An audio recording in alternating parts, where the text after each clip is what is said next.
कि वक्फ बोर्ड बेहद ताकतवर है। वक्फ जहां झंडा गाड़ देता है, जहां उंगली लगा देता है, जहां वक्फ के लोग खड़े हो जाते हैं, जहां वक्फ का बोर्ड लग जाता है, वो प्रॉपर्टी वक्फ की हो जाती है। वो चाहे कोई हिंदू मंदिर हो, वो चाहे कोई हॉस्पिटल हो, वो चाहे किसी का घर हो। इवन वक्फ ने तो इंडिया गेट, संसद भवन और दिल्ली में ही ना जाने कितनी सारी प्रॉपर्टीज पर दावा ठोक रखा है। वक्फ का कानून यही है, खाता ना बही, जो वक्फ कहेगा वही सही। लेकिन वक्फ के रास्ते में नरेंद्र मोदी कब आएंगे नहीं आएंगे पता नहीं। वक्फ के रास्ते में खड़े हो गए हैं योगी आदित्यनाथ। योगी आदित्यनाथ ने लगातार 2 निजी चैनलों के इंटरव्यू में यह कहा है कि एक एक इंच जमीन का हिसाब देना पड़ेगा, और जो लोग जमीन पर कब्जा कर रहे हैं और वक्फ का इस्तेमाल जो है जमीन कब्जा मिशनरी के तौर पर कर रहे हैं, उनकी खाल जवाब दे जाएगी। फिर कह रहा हूं, खाल जवाब दे जाएगी। राहुल भाई हमारे साथ।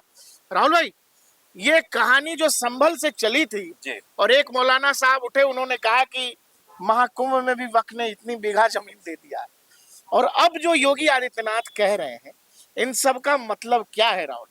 इन सब का मतलब बिल्कुल साफ है, और वो ये है कि भाई अगर आप ऐसा सोच रहे हो कि जो कुछ आप कह देंगे सब कुछ आपके कहे अनुसार हो जाएगा, तो कम से कम उत्तर प्रदेश में तो वो होने वाला नहीं है। लेकिन राहुल भाई, पूरे देश में तो होता है ना ये, हाँ। कि वक्फ ने बोर्ड लगा दिया, अच्छा जी वक्फ का बोर्ड लग गया तो अब ये वक्फ की प्रॉपर्टी, क्योंकि नियम कानून यही है। यूपी में बाबा कैसे रोकेंगे इसको? देखिए, बहुत सारी ऐसी चीजें हैं। अभी वक्फ बोर्ड का बिल संसद में आया, वो जेपीसी के पास में है, कानून बनेगा, समय लगेगा, लेकिन एक इशारा तो किया, एक संदेश तो गया कि ये भविष्य में ऐसा हो सकता है। अच्छा, इसमें जितने भी प्रावधान है राहुल भाई, कि वक्फ के लोगों को या वक्फ बोर्ड से जुड़े लोगों को ये लग रहा होगा कि नरेंद्र मोदी परेशानी है जी। लेकिन मुझे तो लगता है वक्फ बोर्ड के लिए सबसे बड़ी परेशानी तो योगी आदित्यनाथ। योगी आदित्यनाथ वो इसलिए हैं, देखिए, एक तो उनकी वेशभूषा, उनका पहनावा, वो साफ साफ इशारा करता है कि भाई वो सनातन धर्म को सर्वोपरि मानते हैं, और वो बार बार इस बात को कह रहे हैं कि इस देश की संस्कृति अगर कुछ है तो वो सनातन धर्म है। आप एक बात मानोगे कि वक्फ बोर्ड को पहली बार वक्फ बोर्ड के टक्कर का कोई मिला है? क्यों नहीं मिला? योगी आदित्यनाथ तो काम ही वो कर रहे हैं, डंके की चोट पर कर रहे हैं। मोदी जी करेंगे तो पेपर के हिसाब से करेंगे, कानून के हिसाब से करेंगे, संसद के हिसाब से करेंगे। योगी जी करेंगे तो अपने बुलडोजर स्टाइल से करेंगे। अभी देखिए, बुलडोजर पर सुप्रीम कोर्ट ने रोक लगाई हुई है, लेकिन क्या उत्तर प्रदेश में बुलडोजर रुक गया? और देखिए, जब सुप्रीम कोर्ट में ये पिटीशन डाली गई थी, तब सुप्रीम कोर्ट के जज ने खुद ये कहा था कि देखिए, ये उत्तर प्रदेश जो है वो अपने आप में एक मिसाल है, इसलिए उदाहरण है कि आप देखिए जो एकदम तरीके से वहां पर काम और जिस उत्तर प्रदेश ने बुलडोजर मॉडल दिया है देश को, एक भी केस उत्तर प्रदेश का ऐसा नहीं था कि जहां पर जो पीड़ित थे, जिनके घर पर बुलडोजर चला, उन्होंने जाकर के कोई याचिका लगाई हो। अगर वो बुलडोजर एक्शन गलत हुआ होता तो आप ये बताइए, क्या वो जो पीड़ित है, जो अपने आप को कहते हैं कि हम पीड़ित हैं, क्या वो कोर्ट में नहीं जाते? लेकिन वो नहीं गए। गए कौन? जो इस्लामिक संस्थाएं हैं वो कोर्ट में गई है। अच्छा, उन्होंने जाकर के रोक लगवाई है। योगी को देखते देखते जो दूसरे राज्य हैं भाई, उन्होंने भी चर्चाएं बटोरने के लिए कि भाई अगर यहाँ हो सकता है तो हम भी कर सकते हैं, लेकिन पूरा नहीं सीख पाए वो। लेकिन वो सीख नहीं पाए। अब देखिए, योगी बाबा का काम करने का स्टाइल कुछ अलग है। हम पहले भी चर्चा करते हैं, हम फिर से इस बात को अगर मैं दोबारा रिपीट कर रहा हूं तो मुझे कोई गुरेज नहीं है। योगी बाबा का जो स्टाइल है वो बिल्कुल अलग है। वो जिस काम को करते हैं एकदम तौर तरीके से करते हैं और सिस्टमेटिक करते हैं, खाता खतिहान सब चेक करके कि सब ओके होना चाहिए। हाँ, है ना? बुलडोजर चले, नियम से चले, चलना जरूर है, चलना जरूरी है। और चला। अब क्या नहीं चला? संभल में भी चल गया। भाई, जो चीजें दिखाई दे रही हैं, अब देखिए, चीजें तब खुलती हैं जब कोई ना कोई फंस जाता है। अपराधी तो बहुत हैं और अतिक्रमण भी बहुत लोगों ने किया होगा। हाँ। लेकिन ये देखिए, बात कब खुलती है? बात तब खुलती है जब कोई आप नया अपराध कर देते हैं। अब जिसकी जब कुंडली खंगाली जाएगी तो फिर वो शुरुआत से खंगाली जाती है कि भाई इससे पहले इसने क्या क्या किया, इसका घर देखो कहां बना हुआ है। वही सब चीजें हैं। अब ये चीजें अगर सामने आई हैं तो देखना, इन पर अमल भी होगा। अब राहुल जी जो कह रहे हैं, फिर से मिसाल बनेगा। राहुल जी जो कह रहे हैं वो यही बात है कि पत्थरबाजी हुई संभल में। अब योगी जी ने ये कहा है कि जरा 1978 वाली फाइल निकालो, उस समय भी कोई हिंसा हुई थी, 170 के आसपास केस दर्ज किए गए होते, जरा वो वाली फाइल भी लाओ। वक्फ के लोग कह रहे थे कि जी महाकुंभ में हमने कुछ बीघा जमीन दी है।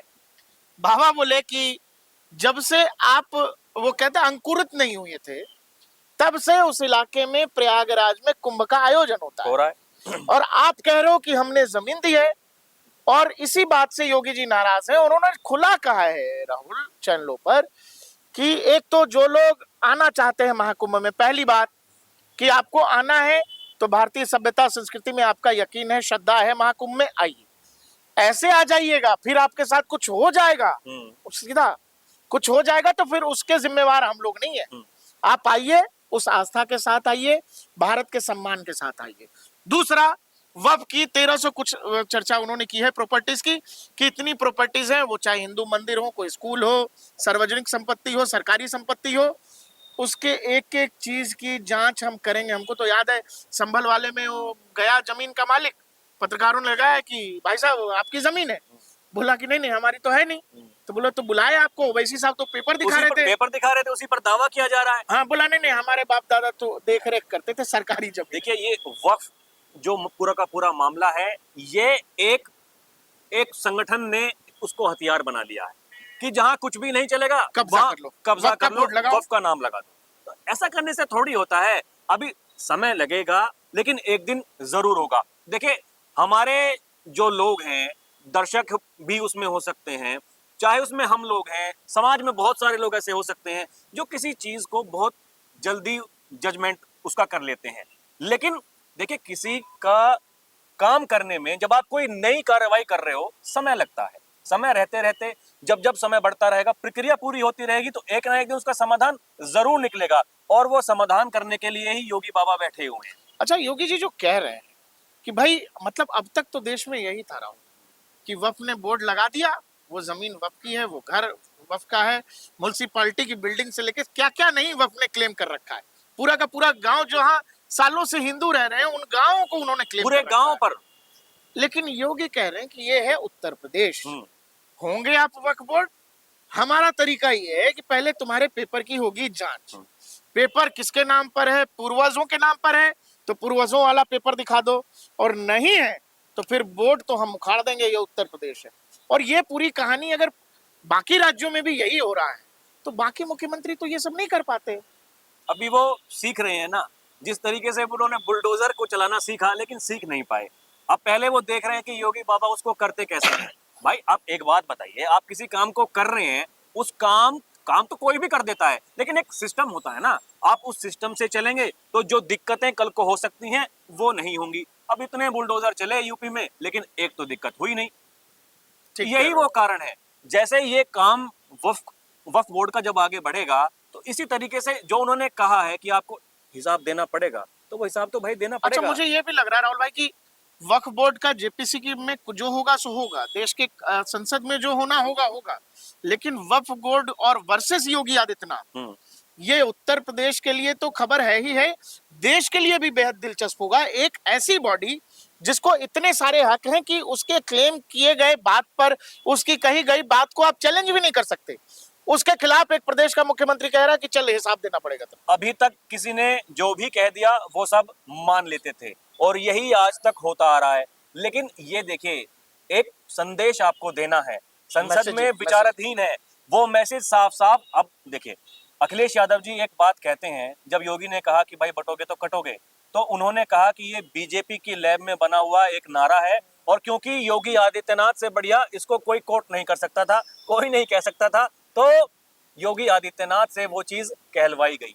अब जब वक्फ का मामला है, तो इसमें भी योगी आदित्यनाथ अगर कुछ कह रहे हैं तो लोग, क्योंकि वो जो कहते हैं लोग यकीन भी करते हैं, और लोग यकीन करते हैं, वो इसलिए ये बात सामने आ रही है। क्योंकि योगी जी क्यों आए? योगी जी इसलिए आए कि अगर उन्होंने कुछ कहा है तो कुछ ना कुछ तो सोच समझ करके कहा होगा। ऐसे ही तो फालतू बयानबाजी वो नहीं करते हैं, भले ही वो विधानसभा में भाषण दे रहे हैं, किसी जनसभा में, किसी चुनावी रैली में भाषण दे रहे हैं, उनकी हर बात का कोई ना कोई मतलब होता है, ऐसे ही हवा हवाई वो बात नहीं करते। जिन भी लोगों को लग रहा था कि संभल के मामले के बाद योगी आदित्यनाथ पीछे हटेंगे, उनके काम करने का तौर तरीका बदलेगा, फिर कुछ लोग उठे, उन्होंने महाकुंभ के आयोजन पर कह दिया कि जी हमने जमीन दी है।